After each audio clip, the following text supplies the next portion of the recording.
Hello and welcome to the bite-sized course on working with people with attention deficit and hyperactivity disorder. If you haven't got time to sit through the whole thing right now, here's the key things you need to know. The human nervous system is split into top-down and bottom-up. Top-down is things that happen firstly from our brain and then end up outwards.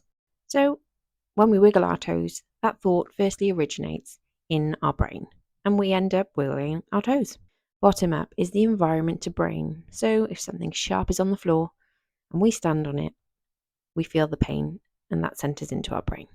In ADHD, we want to structure supports for both top down and bottom up. Breathing techniques to help with impulse control. This could be a top down approach, starting in the brain to help outwards. A bottom up approach might be providing a quiet space for somebody to be distraction free. This course is based upon the ideas of Dr. Nowell. He uses the strategy called Strategic Behavioural Inquiry as a top-down approach when working with people with ADHD. His key question is to ask, how exactly did you do that? Starting first with things that go really well, and then to explore things that are challenging and maybe more difficult, looking for the key parts of the chain where things come in and take us off track. His ideas on the bottom-up support strategies center around 5 key fundamental areas: good sleep, good support networks, getting really intimate with your calendar, exercising for movement, and eating protein. First up, we're going to explore the human nervous system and its top-down, bottom-up approaches. ADHD in the brain. ADHD is related to imbalances in hormones in the brain, particularly norepinephrine, serotonin, and dopamine. Dopamine, that booyah happy feeling, plays a crucial role. People with ADHD often have dysregulated dopamine transmission. Often, the brain can have dopamine deficiencies, meaning a person seeks stronger and more immediate dopamine release. Dopaminergic, that means dopamine stimulating, activities allow people with ADHD to become hyper-focused, attentive, and engaged.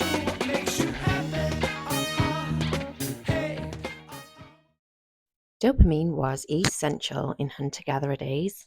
Survival depended entirely on identifying danger, making swift decisions, having quick reflexes. One famous study, rats were engineered to have no dopamine. When scientists put food in the rats' mouths, they ate. Placed even a short distance away, they starved themselves to death.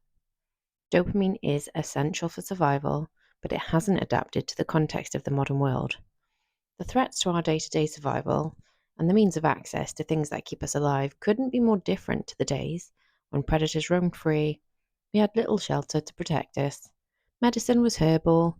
Finding food and water was the main activity of the time. The modern age has hijacked dopamine. Video games, social media engagement, work, sugar, porn. These feel exactly the same as it would have been to have hauled in a juicy elk.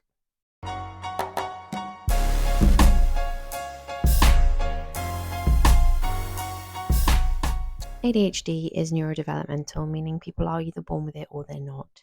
One study looking into the pre and perinatal determinants of ADHD showed here in over 80% of cases, one or more of the parents themselves had ADHD, but there is no single cause. The modern world offers endless distraction from intended and meaningful goals. It's really helpful to get intimate with dopamine, explore how it feels in the body. It can be colours, sensations, temperatures. Dopamine always induces positive feeling. The hormone at its core is a happy hormone.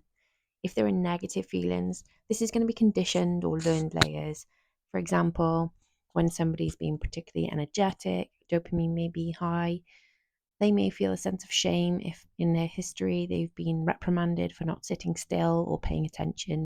One way we can really help individuals with ADHD is to discover what pro-social, pro-relational, value-based dopaminergic activities light them up.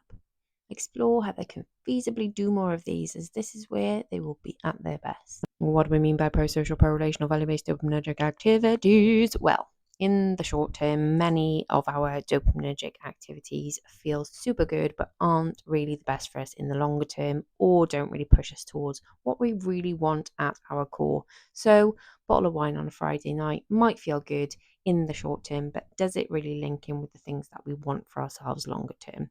It's trying to work with people to figure out what really lights them up and also feels good at that real core level. We spoke about this briefly earlier. So our nervous system is made up of the brain, brainstem, spine, the peripherals of our nervous system. So many things start from top down. The thought happens in our prefrontal cortex, that bit behind our forehead. We have an executive function there, which means we may think something, and then it moves through the core older parts of our brain where temperature, instinct, those things are regulated, moves through the spinal column into our muscles, nerves, and so on. We use the example of thinking about wiggling our toes and then wiggling our toes. And the bottom up, so outside into the brain. These are things that may touch our body and move through in the opposite direction up into our executive function, frontal lobe, and cause us to have thoughts.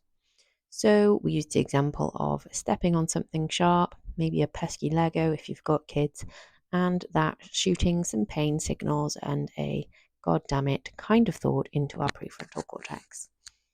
These are really simple terms in the way of thinking about the nervous system, but two very helpful ways to think about it when you move on to consider how you might support someone with ADHD. Different song. Electric fever is in my blood. You know it's been there all my life. I get that feeling and I'm in love. So be my baby one more time. Turn it off, turn it up, baby. Let the moment breathe. Turn it off, turn it up, baby. Keep on running free. Yeah.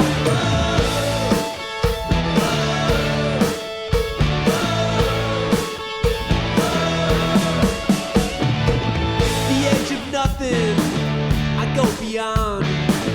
The end is coming, feel so gone. We've been dancing all night long, dancing to a rebel. We're going to move on to have a look at structuring supports from both the top down and the bottom up.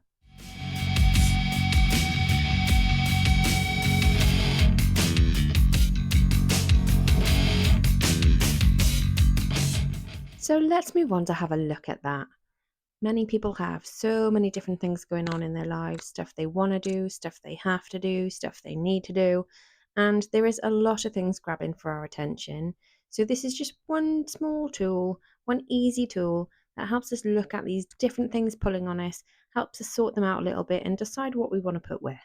Any and everything that we do with our time can be allocated to a colourful area of this quadrant.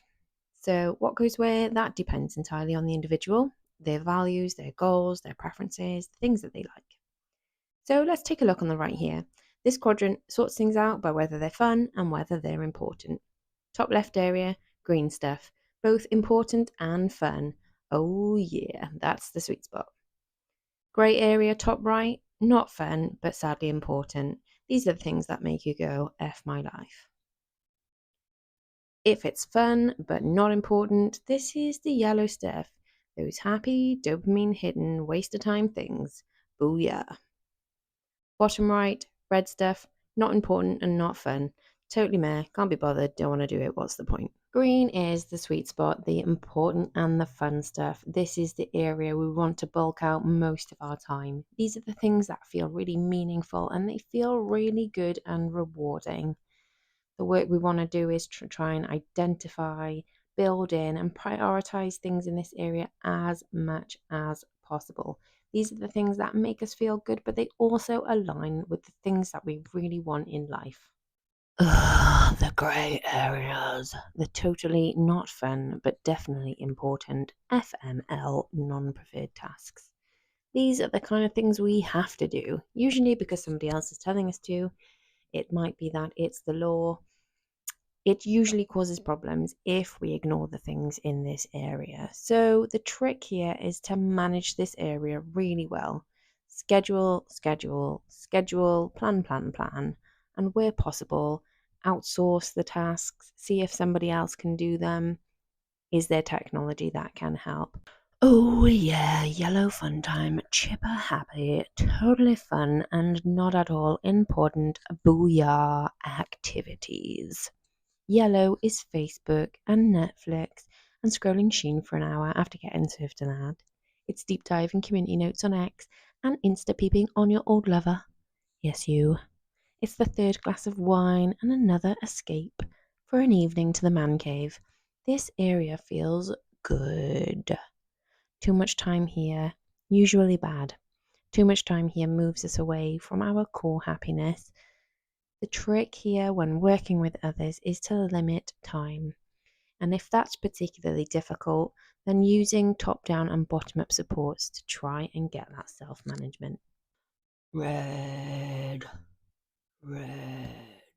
Red is the not important and not fun, meh, totally boring, pointless stuff that you're giving your one wild and precious life to, that you don't actually enjoy and you don't actually, when you really think about it, care about.